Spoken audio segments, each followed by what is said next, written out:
Hello and welcome to the Birst How To series. In this episode, I will be connecting to a database using a JDBC driver and the Birst Cloud Agent.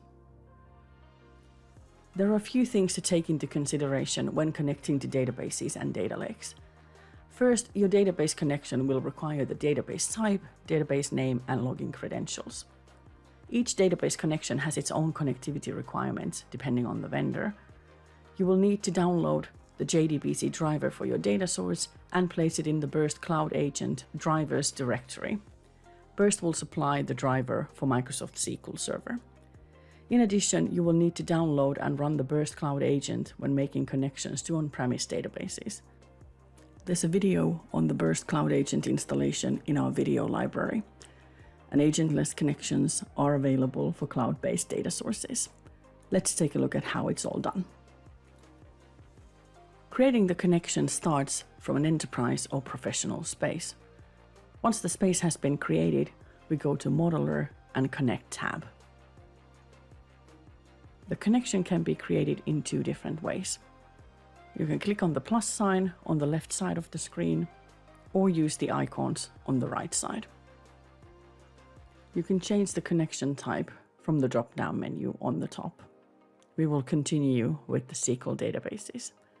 Then you give the connection a name. Choose whether you are importing to Birst or using live access. Next up is the agent selection. If you have a cloud database, you can skip the agent by using the slider. We are using an agent this time. Use the Show Online Agents Only button to get the list of active online agents. My agent is on the top of the list, so we'll go with that. Next, you'll choose the database type from the drop-down list. As mentioned before, for Microsoft SQL Server, the JDBC driver comes with the product. For the rest of the sources, you have to download the driver yourself. We are using Microsoft SQL Server. Next, you'll type in the name of the server where your database is located, the name of the database, the username, and password. Login credentials, that is. And then last, there's more options on the bottom of the page. What options we have depends on your database type. I will be using the source prefix. And I do this for two reasons. Number one, using the prefix makes it possible to see immediately what database I'm dealing with. And number two, if I have the same named table in two different sources, this way they don't get mixed up or written over.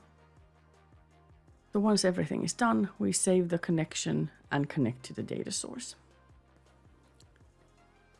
Once the connection has been created, the next step is choosing our schema. So we'll go with DBO, and then we see the tables in our database.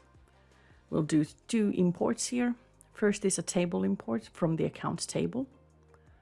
We see a preview of the data, and if we want to not bring a column in, we can simply uncheck it. So the NetSuite customer ID is something we don't need. I will also filter the segment column.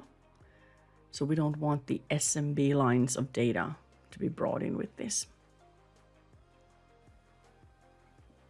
I'll apply, and then Birst will show me a preview of the data we've chosen to import. So the columns are in light blue, and then we have the filter on top. The other way of bringing in data is using a query-based object. For this one, we will be using the same table, but this time we will bring in only the lines with SMB in the segment column. So I'll write a really simple select statement.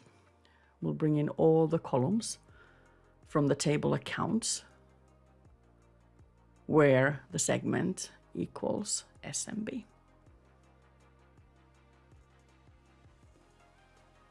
I will then save the statement, and now we have the two imports we have prepared.